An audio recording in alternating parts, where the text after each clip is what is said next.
में सिहरन दौड़ रही थी। जैसे जैसे वो करीब आई, अफजल ने उसकी त्वचा का एक अप्राकृतिक पीलापन देखा और उसकी आकृति में एक अजीब, लगभग पारदर्शी सी क्वालिटी।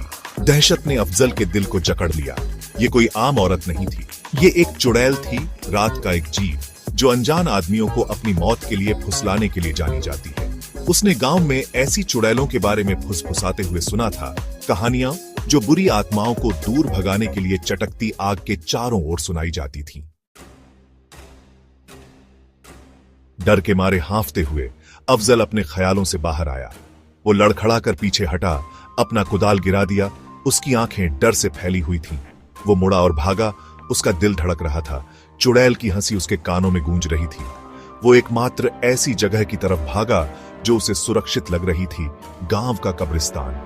कहानी थी कि बुरी आत्माएं भी पवित्र भूमि में प्रवेश करने की हिम्मत नहीं करती। जैसे ही वो भागा, वो चुड़ैल की हंसी को करीब आते हुए सुन सकता था। उसकी पायल की झंकार उसके हर कदम का मजाक उड़ा रही थी। वो कब्रिस्तान के फाटकों से घुसा।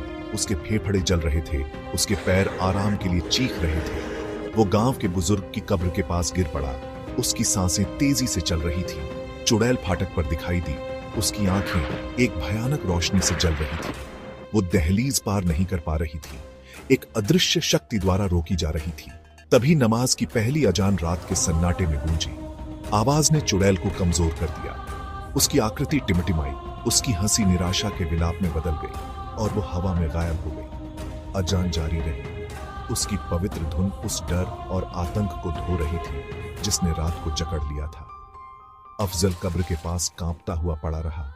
रात की घटनाएं उसकी यादों में बस गईं। उसने फिर कभी चुड़ैल को नहीं देखा, लेकिन उस रात की याद उसके साथ रही, परछाइयों में छिपी अनदेखी ताकतों की एक भयानक याद।